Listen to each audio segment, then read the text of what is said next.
Assalamualaikum warahmatullahi wabarakatuh. Puji dan syukur kita panjatkan kehadirat Allah Subhanahu wa Ta'ala atas limpahan rahmat dan karunia-Nya lah telah memberikan nikmat dan kesehatan bagi kita semua, sehingga kelompok kami dapat menyelesaikan tugas makalah di masa pandemi ini tanpa suatu halangan apapun. Perkenalkan, kami dari kelompok 3, kelas A semester 6, Fakultas Hukum Universitas Muhammadiyah Buton. Adapun tujuan dari pembuatan video ini yaitu untuk memaparkan hasil diskusi makalah hukum acara peratun tentang kompetensi PTUN. Kompetensi atau kewenangan suatu badan pengadilan untuk mengadili suatu perkara dapat dibedakan atas dua kompetensi, yaitu kompetensi relatif dan kompetensi absolut.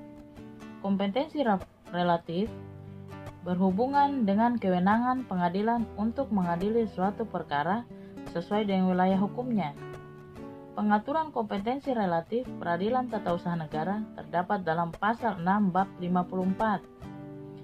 Pasal 6 Undang-Undang Nomor 5 Tahun 1986 Junto Undang-Undang Nomor 9 Tahun 2004 menyatakan pengadilan tata usaha negara berkedudukan di ibu kota, kabupaten atau kota, dan daerah hukumnya meliputi wilayah kabupaten atau kota. Dan pengadilan tinggi tata usaha negara berkedudukan di ibu kota, provinsi, dan daerah hukumnya meliputi wilayah provinsi. Adapun kompetensi yang berkaitan dengan tempat kedudukan atau tempat kediaman para pihak, yakni pihak penggugat dan tergugat. Demikian pemaparan singkat dari saya. Selanjutnya dilanjutkan oleh teman saya Alfirman Indrawijaya.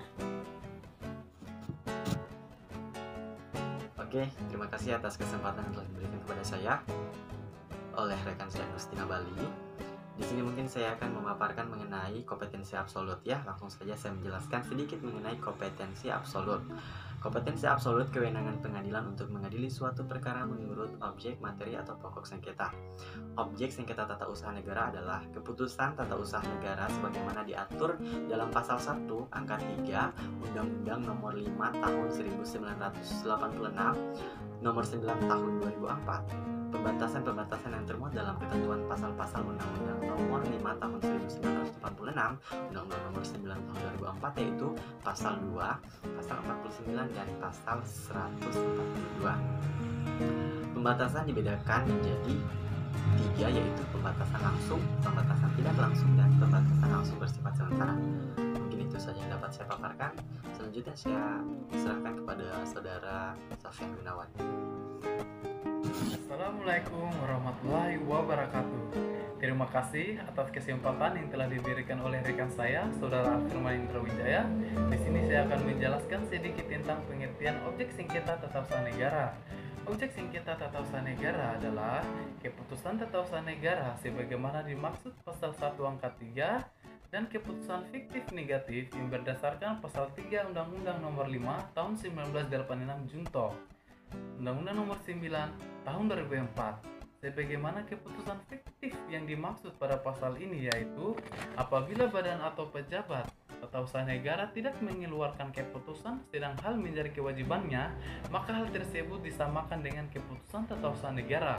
2. Jika suatu badan atau pejabat tata usaha negara tidak mengeluarkan keputusan yang dimohon sedang jangka waktu sebagaimana ditentukan dalam peraturan perundang-undangan dimaksud telah lewat, maka badan atau pejabat tata usaha negara tersebut dianggap telah menolak mengeluarkan keputusan yang dimaksud.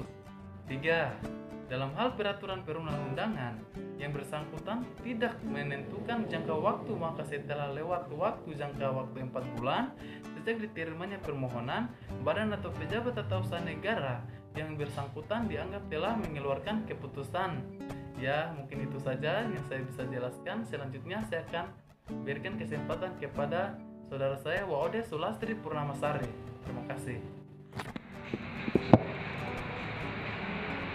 Baik, terima kasih atas kesempatannya. Langsung saja di bagian C tentang subjek sengketa tun, di mana yang pertama penggugat, yang kedua tergugat, yang ketiga pihak ketiga yang berkepentingan. sesuai dengan ketentuan pasal 1 angka 4 Undang-Undang Nomor 5 Tahun 1986, Undang-Undang Nomor 9 Tahun 2004, maka hanya seseorang atau badan hukum perdata yang berkedudukan sebagai subjek hukum saja yang dapat mengajukan gugatan ke PT UN untuk menggugat keputusan TUN. Dalam pasal 1 angka 6 Undang-Undang Nomor 5 Tahun 1986 Junto, Undang-Undang Nomor 9 Tahun 2004 menyebutkan pengertian tergugat adalah badan atau pejabat tata usaha negara yang mengeluarkan keputusan berdasarkan wewenang yang ada padanya atau yang dilimpahkan kepadanya yang dapat digugat oleh orang atau badan hukum perdata. Selanjutnya saya serahkan kepada rekan saya. Terima kasih. Perkenalkan, nama saya Indrawan. Di sini saya akan menjelaskan terkait sumber kewenangan badan atau pejabat TUN. Indro Harto mengemukakan bahwa wewenang diperoleh secara atribusi, delegasi, dan mandat yang masing-masing dijelaskan sebagai berikut. Wewenang yang diperoleh secara atribusi yaitu pemberian wewenang pemerintahan yang baru oleh suatu ketentuan dalam peraturan perundang-undangan. Jadi di sini dilahirkan atau diciptakan suatu wewenang pemerintahan yang baru. Pada delegasi, terjadilah pelimpahan suatu wewenang yang telah ada oleh badan atau jabatan TUN yang telah memperoleh suatu wewenang pemerintahan secara atributif kepada badan atau jabatan TUN lainnya. Jadi, suatu delegasi selalu didahului oleh adanya suatu atribusi wewenang. Pada mandat, di situ tidak terjadi suatu pemberian wewenang baru maupun pelimpahan wewenang dari badan atau jabatan TUN yang satu kepada yang lain. Terima kasih atas rekan-rekan yang sudah memaparkan hasil makalah kami.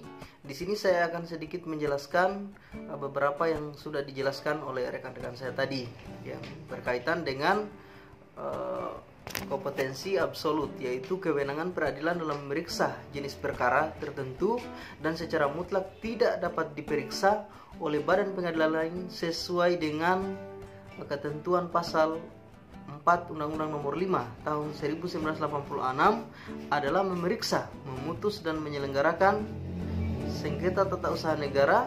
Keputusan tata usaha negara yang dapat digugat di PT UN adalah sebagaimana yang disebut dalam pasal 1 angka 3, pasal 3, pasal 2, pasal 49 dengan terhadap keputusan tata usaha negara yang masuk dalam pasal 2 Undang-Undang Nomor 5 1986 termasuk perubahannya tidak dapat digugat di PT UN. Demikian pula terhadap keputusan yang dikeluarkan sebagaimana tersebut dalam pasal 49 pengadilan tidak berwenang untuk mengadili.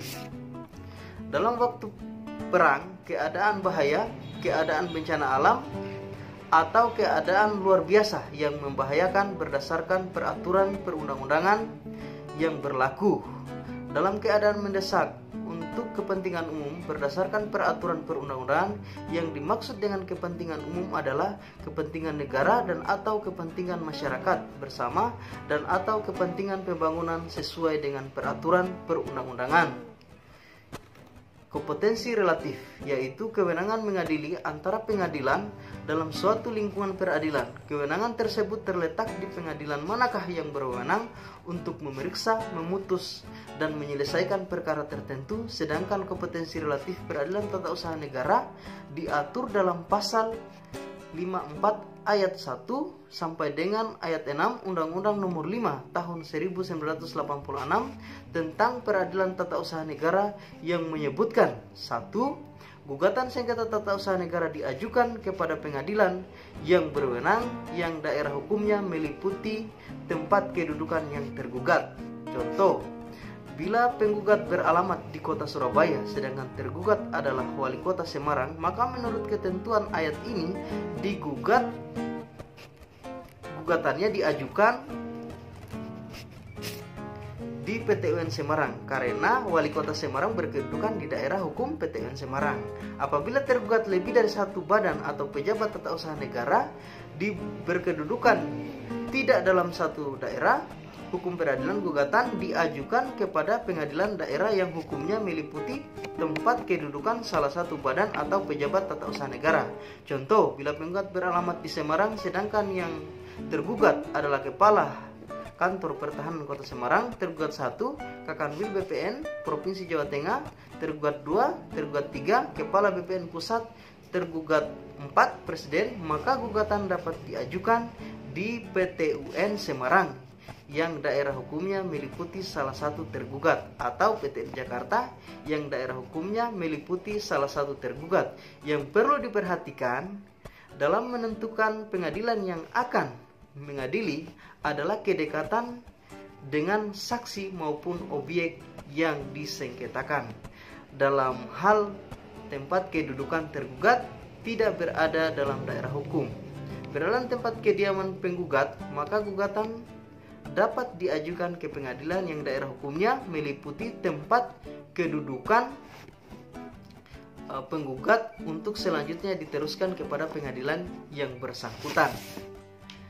Contoh, penggugat yang berkedudukan di daerah hukum PT UN Makassar sedangkan tergugat kedudukannya di daerah hukum PT UN Semarang, maka gugatan dapat diajukan ke PT UN Makassar untuk selanjutnya diteruskan ke PT UN Semarang. Hal ini dikarenakan untuk mengajukan gugatan di PT UN dibatasi oleh waktu, sehingga agar tidak lewat waktu maka dipergunakan pengadilan perantara.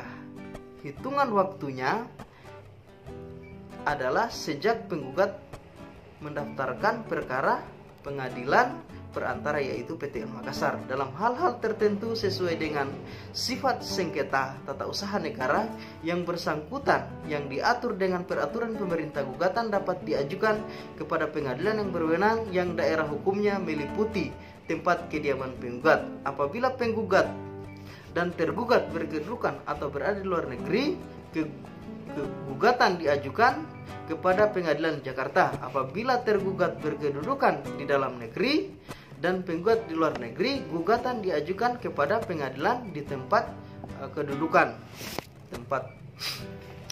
Berdasarkan pasal 2 Undang-Undang Nomor 5 Tahun 1986 dan perubahannya disebutkan bahwa tidak termasuk pengertian keputusan tata usaha negara dalam undang-undang adalah keputusan tata usaha negara yang merupakan perbuatan hukum perdata. Contoh, pemerintah melakukan jual beli wan prestasi, gadai dan lain-lain. Perbuatan yang didasarkan pada kaidah hukum perdata, kalau ada sengketa PTN tidak berwenang untuk memeriksa dan memutus. Keputusan tata usaha negara yang merupakan pengaturan yang bersifat umum. Contoh, perda tentang miras, maka apabila ada pihak yang merasa dirugikan, gugatannya tidak ke PT UN. Terus kemana untuk mengajukan